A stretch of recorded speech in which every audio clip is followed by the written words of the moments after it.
Olá amigos e amigas, aquele abraço você de Itabuna e Ilhéus que acompanha a TVC. Muito obrigado pelo carinho da audiência. Estamos começando mais uma edição do Alô Cidade Debate com Rui Correia e Ronald Khaled aqui ao nosso lado. E vamos discutir alguns temas importantes a nível nacional, a nível estadual e a nível municipal e regional. Você também que nos assiste pela internet, muito obrigado mesmo pela grande audiência através do tvi.tv.br, tá certo? E tem muita gente que ainda acompanha os vídeos em HD no youtube.com/TVI oficial. Ronald, aquele abraço, mais uma vez estamos aqui. Estamos aí. Rui, vamos começar aí com Brasília, né? Afinal de contas, as coisas estão acontecendo lá em Brasília no sentido de algumas mudanças, principalmente no que diz respeito a uma queixa da população. Todos nós nos sentimos incomodados com aquela questão do foro privilegiado. Parece que essa situação, apesar de mais uma vez ser adiada no STF, vai ser resolvida dessa vez, né? Deixo com vocês aí o comentário. Tem algumas implicações jurídicas aí que você, Rui, é melhor para dizer. Mas o que eu acho é que não tem condições de continuar a política brasileira, o Estado brasileiro, com esse tal de foro privilegiado. Principalmente aqui no Brasil. Alguns países têm foro privilegiado. Eu acho que tem até um programa na televisão hoje, sexta-feira, que nós estamos gravando aqui. Hoje na Globo acho que tem um programa falando sobre foro privilegiado no mundo todo. Não é? Muitos países não têm, os Estados Unidos mesmo não tem para nada. Você lembra que Clinton, quando teve o escândalo com Mônica Lewinsky, ele foi processado por um juiz de primeira instância, como diz aqui, né? E acho que na Inglaterra não tem, na Espanha tem, na Itália tem. Então, mas nesses países eu acho que o Supremo funciona. O Supremo aqui, além de não funcionar, não tem estrutura. Tanto é que até o Barroso deu o exemplo ontem, né? Curitiba já prendeu não sei quantos, o Bretas já prendeu não sei quantos, e o Supremo não prendeu ninguém até hoje. Na verdade, 170 sentenças foram dadas por Moro em Curitiba. E o Bretas no Rio, num tempo também menor, e a ação dele também com relação a Curitiba é menor, ele já fez 30 sentenças. Agora, Ronald, o que é importante esclarecer com relação a esse episódio, quer dizer, a essa sessão do STF, é de que o pedido de vista, né, já estava, me parece, 7-1 ou 8-1, já decidido, clara maioria, para você extinguir o foro privilegiado. Agora, o foro privilegiado que estava sendo discutido, e é isso que é importante esclarecer, só de respeito, basicamente, aos parlamentares, tá certo? E por conta de quê? É por conta da utilização que eles faziam, porque às vezes ele era prefeito, esse exemplo foi muito citado, prefeito, em uma gestão, se elegia deputado federal, era condenado aqui na primeira instância, e aí, como ele tinha se elegido deputado federal, atraía então teve até um caso que foi exemplo. Aí depois ele terminava, ele voltava, o processo voltava para aquele negócio, passou a origem, aí ele voltava a ser vereador, aí tinha muitos municípios, o vereador tem prerrogativa de função junto ao Tribunal de Justiça. Então, basicamente é isso. Agora, teve sentido o pedido de vista de Toffoli, porque já estava, embora já tivesse decidido, mas me parece que a ideia dele foi exatamente evitar um novo tipo confronto com o Legislativo, porque tramita nesse momento, e já foi aprovado na Comissão de Justiça da Câmara, que é a extinção do foro privilegiado praticamente para todo mundo, né? Nesse caso que foi aprovado na Câmara, somente o presidente da República, governador, vice, ministros de Estado, essa coisa, terão esse privilégio. Né? Os outros todos, magistrados, procuradores, todos, deputados, irão todos para primeira instância. Então, eu acho que esse projeto da Câmara, muito mais amplo, porque, né, não deixa ninguém de fora, nem do Executivo, nem do Legislativo e nem do Judiciário. Então, no meu ponto de vista, foi estratégico, porque esse projeto que foi aprovado na Câmara está com uma tramitação célere né, até que decida, o Toffoli vai sentar em cima e não vai ter essa decisão. Também concordo e fiquei, Barbosa, fiquei muito assustado porque eu não sabia que são 40 mil pessoas que têm foro privilegiado no Brasil. Exatamente. Eu acho que com esse novo processo que está, com essa nova lei que está tramitando na Câmara, isso deve baixar para menos de 100, né? Porque aí só são governadores, né, e seus vices, isso, presidente de tribunal e pronto, acabou. Que eu acho que realmente devam ser protegidos de alguma maneira. Imagine, nós temos no Brasil mais de 5 mil municípios e 80% das suas constituições municipais, ou nas chamadas lei orgânica, mas é uma Constituição municipal, na maioria delas, 80%, estabelece o foro do vereador, o foro, né, para questões, por exemplo, criminais, o foro é do Tribunal de Justiça. Então, você multiplicar a quantidade de vereadores por 5 mil e tantos, só aí eu acho que a gente retira quase que 25 mil pessoas, retira esse foro. E tira também aqueles processos que estão lá empilhados. Exatamente, aquele que vai e volta, porque o cara foi vereador, foi governador, voltou senador, então o processo fica indo e vindo, e isso só favorece a impunidade e a prescrição, né? Agora, Rui, uma dúvida aqui, né? Se for pela Câmara dos Deputados, vira lei, né? Vira uma lei. Não, a votação em 2 turnos, e na Câmara e no Senado. Pronto. Aí, pela Constituição, a lei não pode ser retroagida. E aí, quem vinha já com processos em tribunais e Supremo Tribunal, esses continuam lá? Mas se está tramitando, né, a lei só não retroage para prejudicar. Nesse caso, você está, é uma questão de organização da questão judiciária, você está tirando um foro. E a decisão, né, da Câmara está para frente, é evidente. É isso que eu quero dizer. Por exemplo, aqueles parlamentares, juízes, que já cometeram crimes e estão sendo na instância especial, né? Aí continua. Claro, não, porque ele já está lá. Mas, por exemplo, ele é deputado, certo? Subiu. Esse, então, vai manter o foro, vai discutir, né? Vai decidir ali, certo? Se tiver, no meu entendimento é esse. Se ele deixar de ser deputado, o STF não julgou, não vai voltar. O STF vai ter que julgar. Então exatamente a ideia é daqui para frente. Ou então volta definitivo. O entendimento melhor que eu acho é que deve voltar todos para primeiro, independentemente, porque foi ontem, inclusive, isso foi esclarecido isso, independentemente dele ser deputado, porque está tirando o foro. Sim, certo? Mas independentemente dessa questão da lei não poder retroagir. Mas não é a lei, é uma jurisprudência. Na jurisprudência é do Supremo, mas prevalece a lei, né? A lei prevalece sobre o Supremo, não? Mas a lei é diferenciada, né? Aí foi aprovada a lei, mas eu não vi o texto todo, eu não sei as suas nuances. Eu acredito que, né, nessa circunstância... O tribunal tem que ser acionado para criar jurisprudência, né? Eu acho que ele perdeu o foro, automaticamente ele perdeu o foro, aí tem uma espécie de automaticidade aí da situação, né? Eu acho que perdeu o foro, vai embora. Tomara que seja dessa forma. Porque senão a gente vai ver ainda aí. E também não é só o STF que está empilhado, né?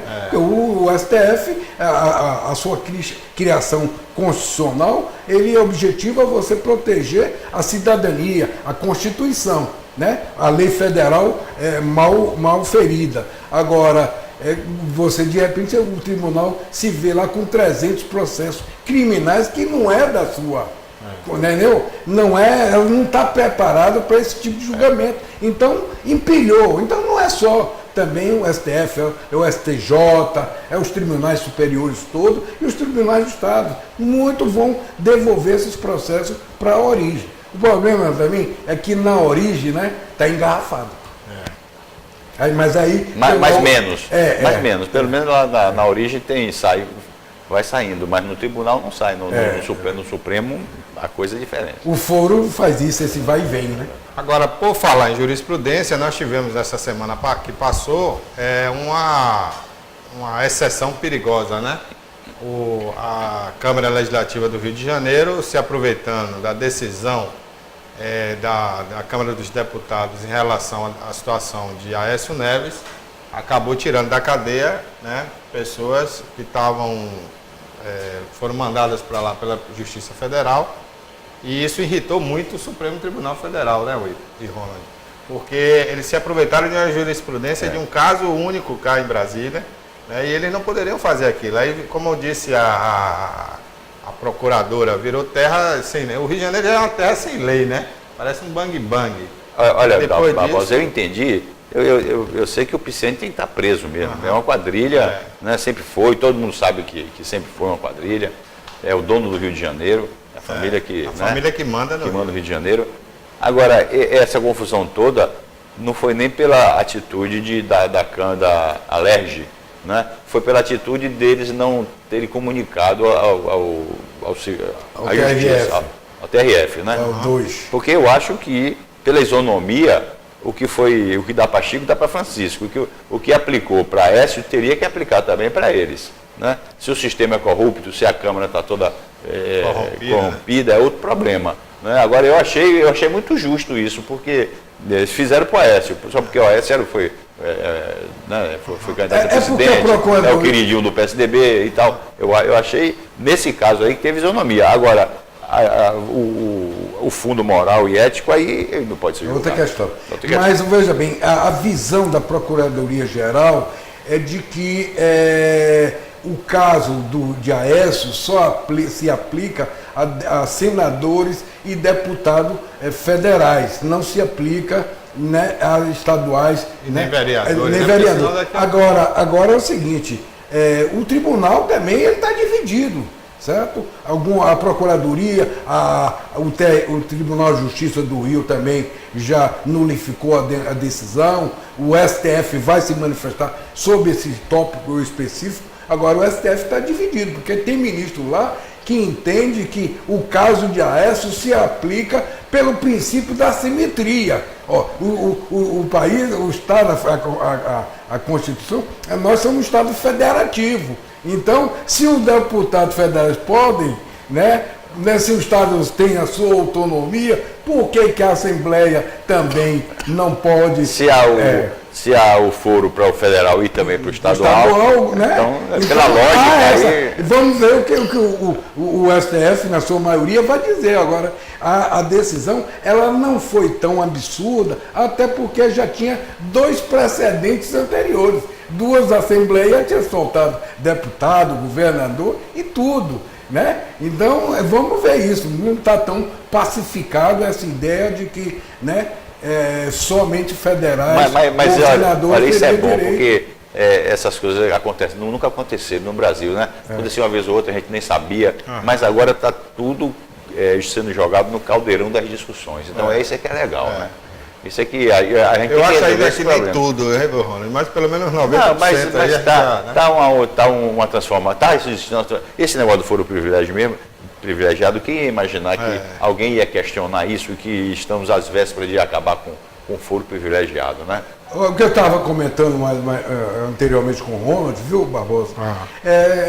Que todo mundo, eu acho que quem tem racionalidade, quem pensa o país, quem pensa bem o país, ele sabe, não se pode contrapor a ação de uma Lava Jato, da operação do Rio de Janeiro, certo? E essa questão do desmonte do executivo, do legislativo, quer dizer, expondo as vísceras, né? A população está vendo tudo isso. Agora, nós não podemos deixar de fora também essa questão do judiciário, que ele passa insolso, quer Batido, dizer, o né? mundo está acontecendo e as coisas não falam das benesses, né?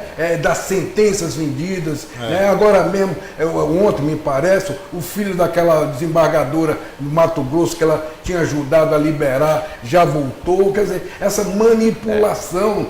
Por que então, quando o juiz erra, ele não é punido. Ele não é punido, ele é afastado do salário. Um juiz que erra vale por 20 políticos que erram, porque os políticos têm a gente deixa assim de lado um pouco, porque ele tem que se eleger de 4 em 4 anos, e a gente sabe que não é mole uma eleição. O juiz não é um senhor feudal, a gente já falou isso aqui. Ele vai para a vida toda, né? E quando ele faz uma coisa errada, ele, como castigo, fica de férias remunerada, né? Exatamente. Então eu acho que falta abrir essa caixa preta do judiciário. No Brasil, são 27 tribunais, né? Muitos tribunais superiores, e a gente viu, na semana passada, a própria Procuradoria-Geral da República denunciou um ministro do TSE porque agrediu sua mulher. Entendeu? E eu espero que o Conselho Nacional de Justiça funcione como funcionou com Ângela Calmon, né? Eu espero que tire não sei a que esfera o Conselho está subordinado, se é a Justiça ou se é o Executivo. Mas não, ele é independente. Independente, né? É um órgão de controle da judicatura. Mas eu espero que ele seja também formado independentemente, porque a gente sabe que não é a formação dele. Os conselheiros são indicados, né? Bom, mas tem muito mais para a gente falar sobre o judiciário, sobre o Rio de Janeiro. A gente volta daqui a pouquinho, depois do intervalo comercial. Olá, amigos e amigas, estamos de volta a mais um bloco aqui do programa Alô Cidade Debate. Nós comentávamos aí no primeiro bloco sobre a questão do foro privilegiado, né? E falávamos aqui no finalzinho sobre a questão do judiciário. Lembrava bem, né? Que o judiciário ainda passa impune em muitas situações. E agora a gente vai falar ainda sobre esse tema, mas eu queria tocar no assunto Rio de Janeiro. Rio de Janeiro, que foi uma das primeiras capitais do Brasil, né? Depois de Salvador. O Rio de Janeiro sediou a capital do Brasil antes de Brasília, e hoje a gente vê o Rio de Janeiro entregue à criminalidade de modo geral. Então parece que o estado, que as autoridades todas estão no mundo do crime. Nós temos lá 3 ex-governadores na cadeia, uma ex-primeira-dama e o atual governador do Rio, o Pezão, né? Está todo indiciado e está um pé também de ir para o presídio.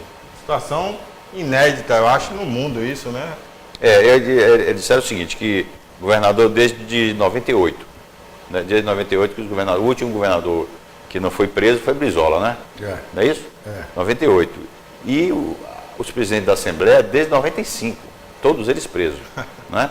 E se você for mais longe um pouquinho, foi Brizola, está morto, o Saturnino Braga está morto também, mas o Moreira Franco não está preso porque tem o foro privilegiado. Porque ele já tem processo, inclusive. Já tem processo. Quer dizer, ele foi governador na década de 80, né? O Moreira Franco foi governador em 87. 87. Mais ou menos isso. Entrou em 88. Então, tirando os mortos. Tirando os mortos. Todos. Né? E a gente vê assim, o Rio de Janeiro como a matriz do crime no Brasil. Né? Crime organizado. Que não existe nada de tão ruim que não possa piorar. Mas a gente pensou que nunca não existe nada pior do que a Bahia. Mas existe. Mas existe. Inclusive, alguns preconceituosos, né, que criticaram muito o Norte e Nordeste naquela eleição de Lula, né? Que é o Norte e Nordeste não sabe votar, que só tem analfabeto e não sei o quê. E aí o Rio de Janeiro, que foi capital do Brasil, né? É o cartão postal mais vendido lá fora, com dinheiro do Brasil, para atrair turistas. E essa vergonha, né?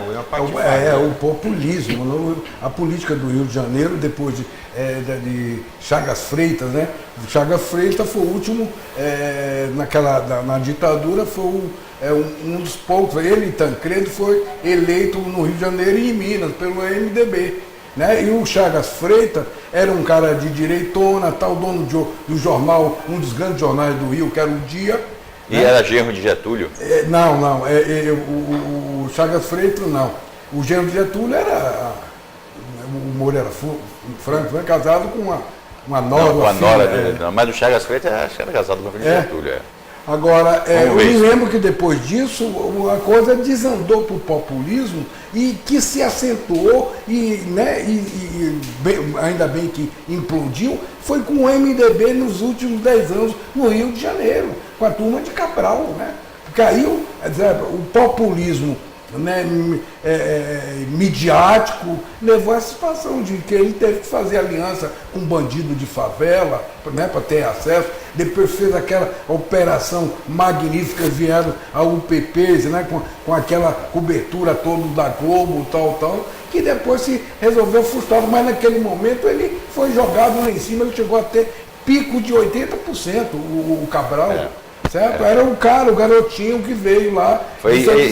Ia ser uma promessa para ser presidente, assim, dentre os novos, era o mais indicado para ser presidente. E ele seria o vice do sonho de Lula, vice de Dilma, e não o Temer. O Temer é porque deu uma rasteira e controlava as velhas raposas do PMDB, controlava e impuseram mais uma vez o Temer. Mas a ideia era ele. A mim foi muito caro a derrota de Darcy Ribeiro, não sei se foi em 87, né? Porque, embora todo mundo saiba aqui que eu seja conservador, anti-esquerdista, mas eu tinha muita admiração pelo Brizola. Isso é uma prova que eu não sou radical, né? Brizola, no tocante à educação, ninguém no Brasil fez como ele. Ele foi governador do Rio Grande do Sul e colocou todas as crianças na escola. O Rio Grande do Sul é um estado diferenciado por causa do Brizola e por causa disso. Né? E o Brizola fez não sei quantos, acho que ele prometeu fazer 500 CIEPs, ele deve ter feito uns 200 ou 300. Né? Inclusive Itabuna tem uma escola modelo da época do Colo comprou a ideia. Comprou a ideia, todo mundo comprou a ideia. O PT destruiu a ideia, por isso é que eu fico muito indignado ver o PT utilizando o Brizola hoje para fazer campanha. O PT foi o maior inimigo do CIEP, porque aquilo era a maior inveja do PT era o CIEP. Né? E destruíram, botaram Paulo Freire no meio e tal, e destruíram o CIEP. Mas se o Darcy Ribeiro ganha aquela eleição, o Rio de Janeiro era outro, né? Com certeza. Porque ele ia dar prosseguimento àquilo que ele criou lá no governo de Brizola. E o Darcy Ribeiro, sem nenhuma dúvida, eu acho que ele está entre os 3 a 4 maiores brasileiros, porque era um homem que pensava em educação. Hoje, quando passa, a gente vê assim, o Darcy perder para o Moreira Franco é fogo, né? É a mesma coisa que o Josafá Marinho perder para Valdir Pires, né? E isso é um dos pecados da minha vida. Eu votei no Valdir naquela época, né? Isso eu vou ter que pagar lá em cima. O Josafá Marinho é um grande homem, né? Que a gente não sabia na época, eu jovem e tal. Mas o grande homem que era Josafá, em todos os sentidos, né? Agora você falou na questão de Brizola, como isso é emblemático, né? Brizola conseguia perceber que a libertação, né, do homem era pela educação, né? Escola de tempo integral, quer dizer, é onde você torna o filho do pobre e o rico igual, entendeu? Mas não é questão de perceber, eu acho que perceber todos eles percebem, Rui. Agora o Brizola tinha coragem. E se importava, né, com isso. Ele é que fez, o que eu quero dizer é isso. E os outros são covardes, eles têm medo de que cresça ali uma nova classe de pessoas que não vai depois reconhecer ele mesmo ali como um político sério. Olha o resultado que a gente está vendo hoje aí no Brasil, né? Isso tudo vem fruto. E daí que, por exemplo, a minha tese, né, quer dizer, minha tese não é minha, é de Cristóvão Buarque, né, mas que eu encampo, eu acho que no Brasil, assim como aconteceu na Coreia do Sul, no período de 53, quando houve a separação da guerra, né, 15 anos de tempo integral de escola, federalizar a educação. Você não pode mexer com a autonomia dos municípios, mas você pode pedir uma autorização e federalizar durante 15 a 20 anos a educação no Brasil. Porque nesse caso, o MEC tem uma boa cultura com esses institutos federais, que são de excelência. Nós temos que resolver logo esses problemas criminais, logo para a gente entrar nessa fase, né, de ter que resolver esse problema da educação. Isso aí a educação, por que isso? É isso que eu acho fantástico nessa ideia, é porque você torna um professor lá de Barro Preto igual a um professor de Brasília, quer dizer, num parâmetro, vai ter uma carreira, né, vai ter um plano de carreira. Foi a ideia do Cristóvão fantástica, né? O exemplo que ele deu do Banco do Brasil. Porque o Brasil tem Nordeste, pobre, Sul, rico, né? Mas o Banco do Brasil, em todos os lugares era a mesma coisa, não era a mesma coisa. Os funcionários tinham que passar no mesmo teste, as instalações eram a mesma. Né? O Banco do Brasil era uma referência. Exatamente. Então esse exemplo devia ser seguido pela educação. Perfeito. Bom, mas a gente, antes de sair do âmbito Rio de Janeiro, né, a coisa lá se estende em tudo, em todas as áreas. E não por coincidência, a CBF, que manda no futebol brasileiro, está com sua sede, sempre foi no Rio de Janeiro, né? E está sendo investigada, infelizmente não... Na rua da Alfândega. Infelizmente não está sendo investigada pelas autoridades brasileiras, mas a CBF é alvo de uma grande investigação. Felizmente, porque se fosse aqui não ia aparecer a Globo, né? A Globo no meio e tudo mais, né? Então o FBI, né, está fazendo uma investigação macro a nível mundial e envolve, nesse âmbito mundial, quem mais tem coisa a declarar aí é a CBF. Inclusive, tivemos uma delação premiada já de um empresário argentino que tramitava aí entre a CBF, a Federação Argentina e as televisões sul-americanas, dentre elas a quem mais compra eventos, que é a Rede Globo, né? E já delatou, já fez a delação e foi gravado, inclusive, e teve seus e-mails bloqueados, né? Um executivo da Globo, que já foi demitido esse executivo, é que fazia toda a tramitação entre a Globo e a CBF, a FIFA. Inclusive, tinha uma procuração pública da Globo que lhe dava direito a gastar livremente no que ele quisesse, até 2 milhões de dólares. Ora, onde ele ia gastar esses 2 milhões de dólares? No hotel, né? Então estava claro que a Globo queria lavar as mãos e deixar ele usar esse dinheiro para dar a propina. Preservar os sócios da empresa e deixar o pepino na mão do executivo. Só que o FBI não está nessa história. Isso está mudando já um pouco, né? Inclusive enfraqueceu o esporte da Globo já para 2019. A Globo já não está conseguindo renovar os contratos, porque sem a propina você fica difícil, né? Aí você vai concorrer de igualdade. E aí já tem uma empresa que hoje é norte-americana, metade brasileira, que já está adquirindo os direitos do Brasileirão para 2019. Agora você vê a força que é o futebol, né? A Globo depende muito, as emissões de televisão dependem. Você ontem, o Flamengo e o Barranquilla, né? Da Colômbia. Imagine a audiência da Globo ontem por conta de todo esse processo, né?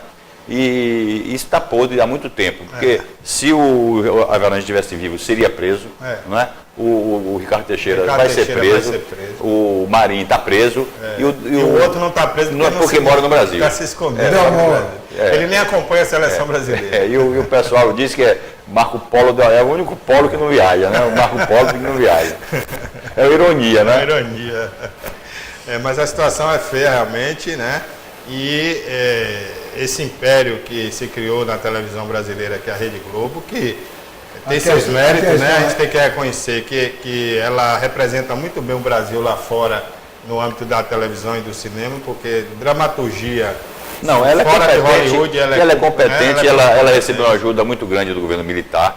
Hoje está arrependida, eu acho isso uma bobagem. E recebeu também, não só do governo militar, recebeu ajuda econômica dos governos. Mas eu digo que ela foi formada, porque o governo militar, inclusive, destruiu a Tupi para que ela pudesse. Né? É uma pena, porque se tivesse duas televisões assim à altura, né? A Tupi, que era uma potência, né? Mas eu estou dizendo assim, a força do futebol. Eu não sei se você sabe que a Cristina Kirchner, lá na Argentina, privatizou, deixou público, estatizou a transmissão.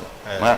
Isso devia ser feito. Para acabar com a corrupção. Isso devia ser feito aqui de outra maneira, não estatizar, porque eu sou contra estatizar. Isso devia ter um leilão, vamos dizer, as empresas que tivessem mais dinheiro compravam os jogos mais importantes, mas deixasse também para os outros a possibilidade de transmitir, porque aqui a Globo compra os jogos para os outros não transmitirem. E ela também não transmite. E ela não transmite. Ontem, por exemplo, foi raro, eu não sei, você falou aí que ela transmitiu o jogo do Flamengo? Transmitiu. Porque porque a programação dela é muito rígida e ela só abre a quarta-feira para o futebol. Se abriu ontem... porque ela não estava previsto. Porque o torneio é internacional, ela não tem esse poder todo. Mas ela corta.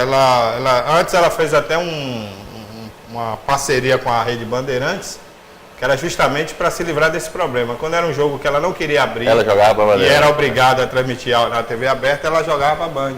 Só que a Band saiu da parceria. A democracia é a pulverização do poder. É assim, é uma definição mais clássica da democracia.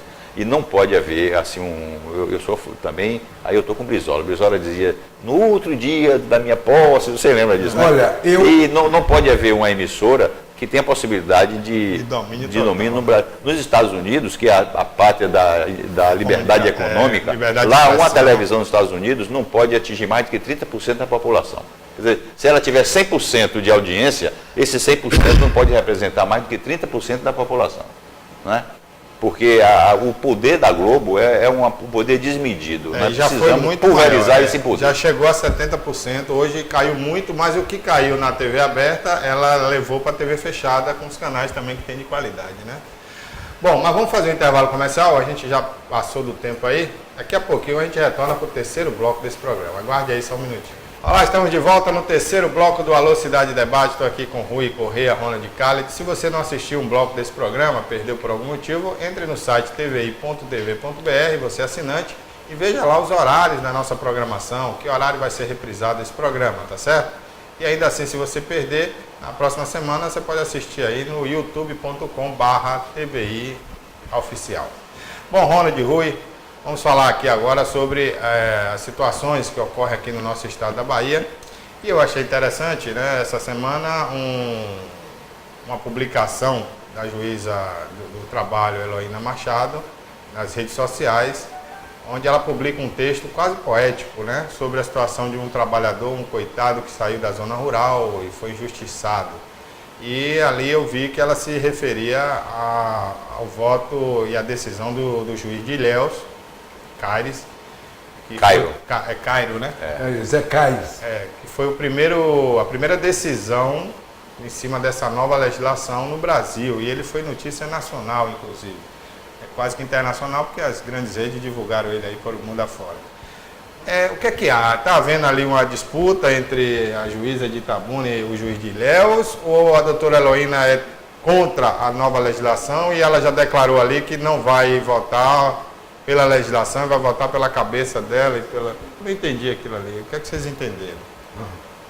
Olha, primeiramente, eu fiquei surpreso porque ela fez a matéria e foi obrigada a tirar. Ah, é? Porque, segundo as leis, aí Rui pode dizer isso, um juiz não pode porque ele já está dizendo até que em sentença ele vai dar no futuro, né? O que eu acho errado, eu acho que tudo deve ser colocado às claras. Claras. Eu acho que, vamos dizer, segredo de justiça só naquilo que prejudica o andamento do processo, das investigações, mas eu acho que você se protege, né, Rui? Assim, eu acho que isso é errado. Eu acho que se o juiz tomar uma atitude, o outro poderia ir lá, porque transformar sagrado em tudo que é da justiça, né?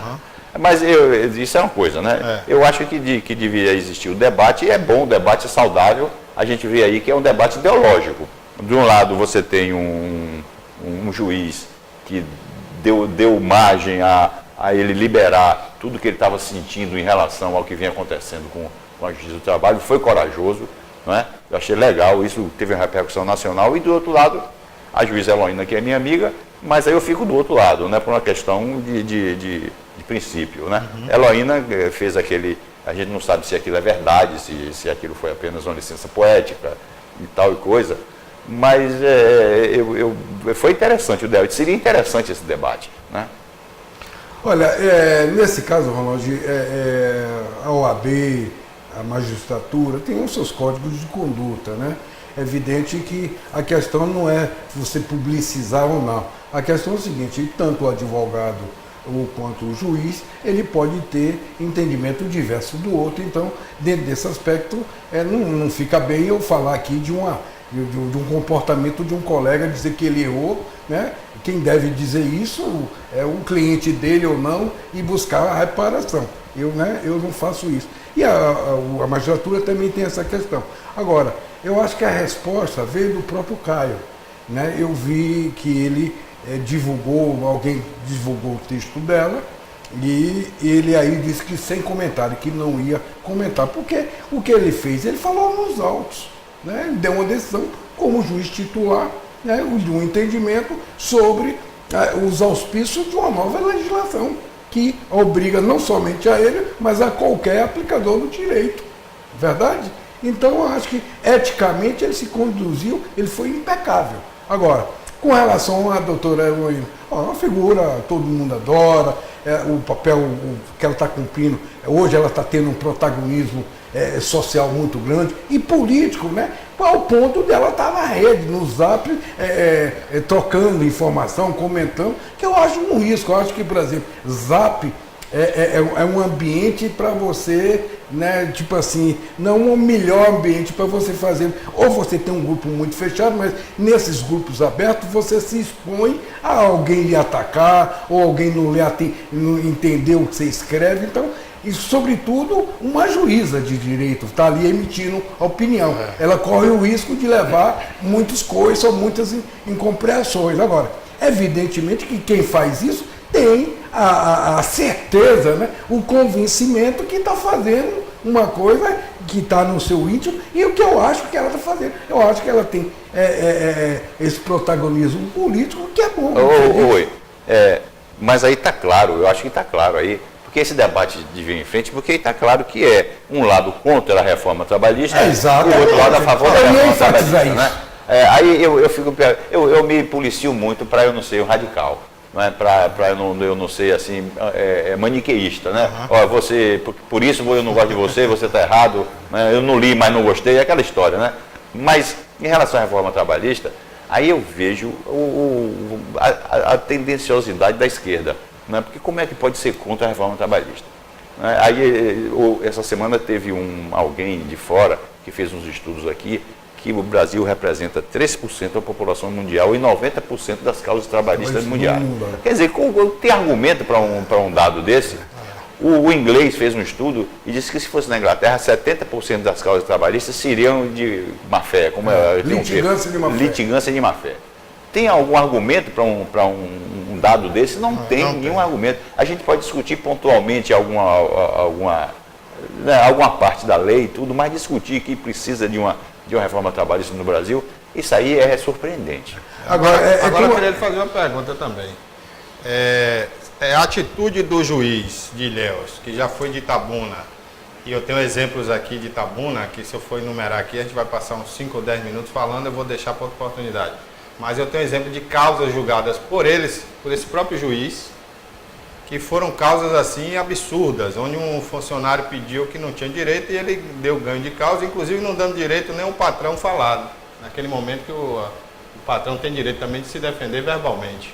Então eu tenho provas disso. Agora, será que não foi um ato demagogo para ele aparecer na mídia como a primeira decisão do Brasil? Porque eu achei inclusive muito rápido. Eu não tenho sábado, conhecimento, né? E não tenho, vamos dizer assim, condições de dizer isso, mas também existe essa possibilidade. Eu achei até estranho porque a lei foi promulgada no sábado, não foi isso? Dia 11. Aí na segunda-feira ele já tinha uma decisão. Mas eu quero responder isso. Tá. Veja bem, eu não tenho procuração do Dr. Cairo, mas ele é um juiz diligente. O fato dele ter produzido uma sentença num sábado não impede nada. Ele produziu de férias 115 sentença. Ele está de férias. É da própria dele, é da personalidade. Ele é professor universitário, né? Ele é uma pessoa enganjada e ele conhece muito direito. Ele foi, inclusive, antes de ser juiz, militou como funcionário da Justiça do Trabalho. Então, eu acho, inclusive, que essa sentença dele, em que ele condena, essa primeira, que ele condena o empregado por litigância de má-fé, está embutido uma prática, quer dizer, é uma decisão contrária a uma prática que permeou durante muitos anos na Justiça do Trabalho, no pedido de alguns. Então, porque o empregado, né, ele vai à Justiça do Trabalho reclamar e ele tem direito a isso e isso, certo? Então, havia uma prática que alguém botava a mais, porque a visão era que, no sentido de que se houvesse uma revelia, você ali ganhava tudo. Esse é um conceito. Então, pedia mais do que era o dever. Esses absurdos foi o que levou a litigância de má-fé dele. Teve empresas aqui que saíram de Itabuna por conta disso. Do excesso de... Foi um período da Justiça, né, do Trabalho que isso, quer dizer, e todos sabem que a Justiça do Trabalho no Brasil, ela veio depois de 32, lá do século passado, com Getúlio, que se criou... E como ela produzia tanto dinheiro, né? Essa prosperidade por entre advogados e todo mundo, porque por isso que ela se azeitou. A Justiça do Trabalho funcionava, não funciona no Brasil. Você pede alguma coisa que não seja Justiça do Trabalho, demora 2, 3, 4 anos. Justiça do Trabalho não, é um ano que funciona. Mas veja bem, então ela veio com a natureza da Justiça do Trabalho, foi uma justiça exatamente em favor do trabalhador. Porque ele era o hipo insuficiente, quer dizer, era o coitadinho da relação. Com a nova legislação, você muda esse posicionamento, então torna as coisas iguais. Não existe mais essa necessidade de proteção. Né? Então, nesse campo é que a doutora Heloína, ela reclama, ela acha que a nova legislação tirou direitos. É um direito dela. Mas isso, Rui, não implica no seguinte, você como advogado, né? Digamos que eu sou advogado, eu vejo essa posição da doutora Heloína, né? E aí meu cliente tem um caso semelhante, eu vou usar aí esses pronunciamentos Eu acho perigoso, é exatamente isso que eu estou colocando. Se você está no zap, alguém printa aquilo ali e faz lá, e ela nega, e você pode pedir o impedimento dela. Você cria uma auto-jurisprudência perigosa. Exatamente. Ela está se manifestando. É uma auto-jurisprudência perigosa. Há um preceito jurídico que diz que juiz só se manifesta nos autos. Tá certo? Então, é um risco que ela corre. Agora, veja bem, na Justiça do Trabalho, dados recentes, 90%, caiu 90% as reclamatórias trabalhistas. A Justiça do Trabalho é a mais cara do Brasil, 8 bilhões por ano é o orçamento. Inclusive chegou a se cogitar em Brasília a tendência... Ela custa 8 bilhões e distribui, parece que 3 bilhões. A gente mostrou um vídeo aqui, exatamente. Né? Ela distribui 3 bilhões, então se acabasse com ela, o cara ganhava dobrado. Né? Nelson Marquesan, filho. Marquesan. Que o pai foi do PDS. Ele fez estudo como deputado federal e provou que esses 12 bilhões, se você distribuísse, era melhor do trabalhador do que bancar isso. Do trabalho. Quer dizer, então, são dados em contexto. Ele fez um estudo na comissão. Tem que acabar. Tem que acabar isso, mais cedo ou mais tarde, tem que acabar a Justiça do Trabalho. Entendeu? Então, é essa linha, o que diferencia um do outro. Agora eu faço a defesa do Caio, porque sei que ele é sério também, não estou dizendo, nesse conceito. Eu fiz apenas uma... Agora, às vezes, né, veja bem, a Justiça do Trabalho, né, uma justiça, né, que, como eu disse, até essa nova justiça, ela é claro, todo o juiz, é raríssimo um juiz que equilibrava o jogo, mas as decisões... Eles faziam mais ou menos um aspecto de justiça social. Exatamente. Trabalho, né? É o protegido. Vamos distribuir a renda altamente injusto. É o socialismo através da justiça. É como eles fazem com o dinheiro dos outros. Viu, Barbosa? O texto de doutora Heloína, ela explicita exatamente disso. Ela faz uma figura, né, cria imagem no texto dela de um trabalhador que teve seus direitos tal. De um coitadinho. Coitadinho. É um indefeso. E que precisa, e que no país são milhares desses. O que não são. que precisa de proteção. O que não são, acabou. O Brasil mudou. Não são. É a mesma coisa da causa negra. Os negros não são mais como antigamente. Hoje eles têm força. Então não precisa de tanto cuidado assim com o racial. Eu queria ver, viu, Rony, só para encerrar esse bloco que já estourou aqui, eu queria ver o seguinte, um juiz desse que gosta do socialismo, não estou falando exatamente para a doutora Heloína, pode ser qualquer outro, uma sugestão, tem um carro de 500 mil, vende e compra 10 carros de 50 e distribui. Tem tanta gente precisando de um carro. Ou então cede alguns quartos da casa para abrigar alguns sem teto, né? A gente volta depois do comercial. Olá, amigos e amigas, estamos de volta. Mais um bloco do Alô Cidade. Esse é o último, né? Passou rápido, passou voando. Esse já é o último bloco do programa. Um grande abraço a você que nos assiste, nos dá o carinho da sua audiência. Abraço aí a dona Lala, que não perde o programa, ao Gilberto do bairro da Conceição. A dona Lala nos Rio da Holândia, né? Ela está sempre ligada com a gente e na programação toda da TVI. E o Gilberto está sempre apontando alguma coisa. Ele disse que tem um quarto integrante aqui do programa e a gente não sabia. Aí eu falei, quem é, rapaz? Ele disse que é o Rui Barbosa. Porque de vez em quando o Ronald se refere a mim, ao Rui, e aí, né, dá aquela cacofonia que fica Rui Barbosa, Rui Barbosa. Mas um abraço, Gilberto. Obrigado pelo carinho da audiência. Você está sempre de olho aí. Bom, vamos agora falar, né, sobre a Bahia, sobre a política baiana, que está aí, né, pegando fogo já nos bastidores, as conversas estão acontecendo, né, e nós temos aí as alianças querendo se formar aqui na Bahia. O PSDB sempre foi ao lado do Democratas, mas eu vi uma entrevista do Jutaí, né, Jutaí, que é deputado federal, que agora quer ser senador, que colocou isso como uma condição. Ele disse que já falou com o João Roberto, né? É João Roberto. João Roberto, Galberto. já falou com toda a cúpula do PSDB, que só fecha com a ACM Neto se essa vaga do Senado vier para ele através da sua candidatura. Então, as coisas estão ali esquentando, Ronald e Rui. Pois é, Será que começa com essa você. possibilidade, você acha do PSDB? Eu era não tucano, caminhar com- eu não tenho esse conhecimento, eu era tucano há muito tempo. Né? Mas sabe que o PSDB hoje ninguém entende mais, principalmente a posição de Embaçaí. Né? Embaçaí é o parlamentar mais odiado em Brasília. Todo mundo odeia Embaçaí. Igual aquele filme, todo mundo odeia Cris, todo mundo odeia Embaçaí. E ele não sai. Né? Eu não entendo por quê, porque ele sabe que está prejudicando o governo Temer. E o PSDB não quer mais ninguém no governo, né? Já quer tirar todo Justamente. mundo do governo. E ele também, eu acho que a relação dele com o Jutaí não é boa. Né? Há muito tempo que não é boa, porque ele se sobressaiu, né? Ele que deveria estar à frente do PSDB da Bahia.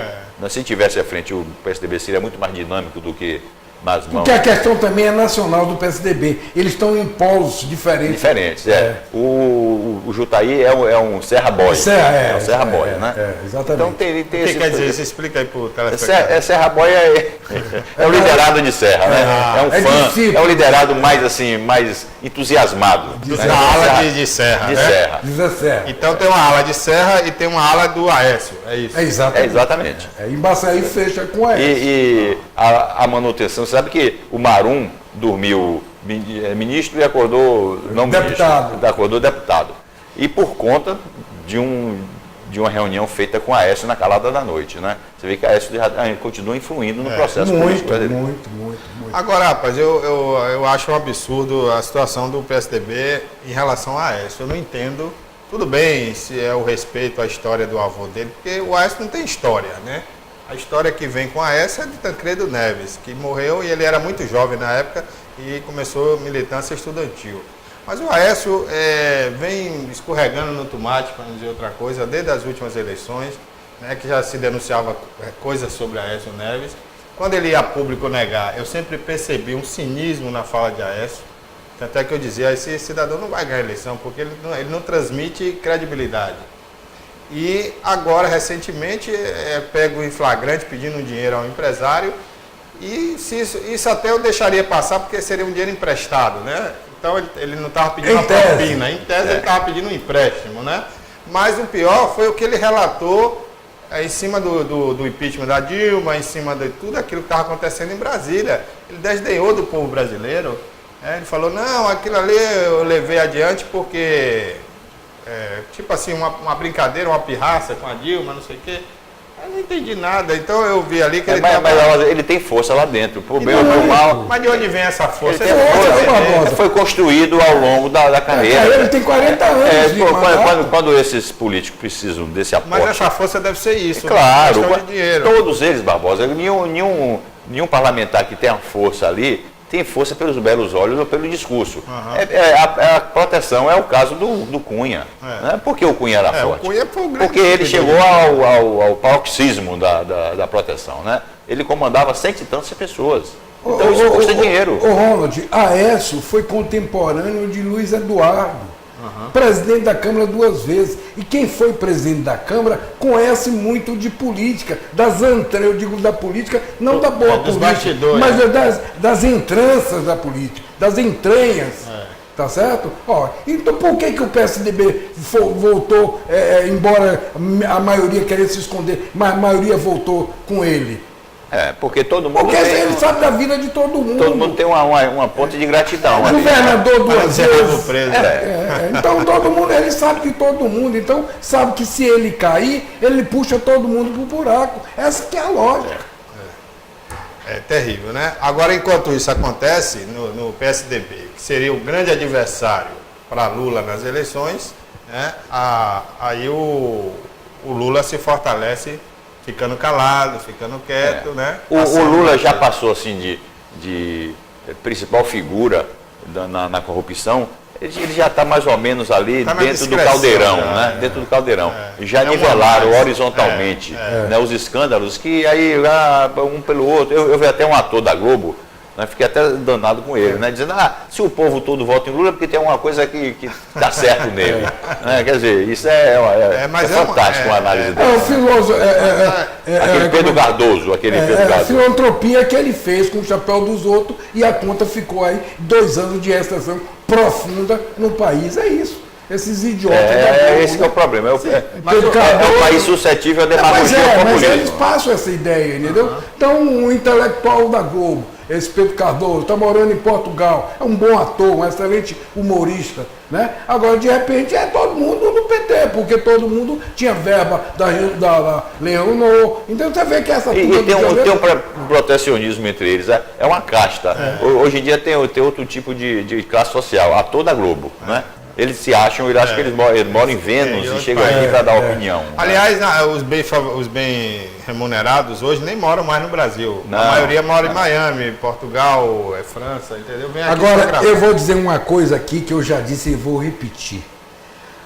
Ninguém acreditava mais na reforma Da da Previdência. Previdência. Ela vai passar. Será? Ela, da Mas já forma estão que... falando aí que vai ficar para o ano que vem. Não, que ele vai fazer uma escala, não, vai ficar no Congresso, mas na Câmara ela vai ser aprovada, certo? E isso vai dar, nós vamos entrar com um janeiro forte no Brasil, entendeu? Com outra perspectiva. E não E tem não é reforminha, não. Não é reforminha, não. Não é reformona. É uma reformona. Que você mexer com os privilégios, já mexe, já dá moral para uma próxima retificação na reforma que vai acontecer. Exatamente, Né? porque ela vai exatamente botar no mesmo patamar a previdência pública com a privada. Ó, eu vi o estudo, João, a previdência privada pública, o teto da Câmara é 28 mil. O cara se aposenta com 28 mil. Pois é, o problema da Previdência é esse. Eu vi até um Então, texto nos longos dos 20 interessante anos- dizendo por que é que o Temer foi o único presidente da história que não acompanhou a queda da inflação com a alta da popularidade. Né? Então ele cita várias coisas que estão acontecendo no governo do Temer de bom e não entende como é que ele continua com os 4% de aceitação. Aí ele diz que é o efeito Teflon ao contrário, aquele efeito que nada pega, nele pega tudo. Né?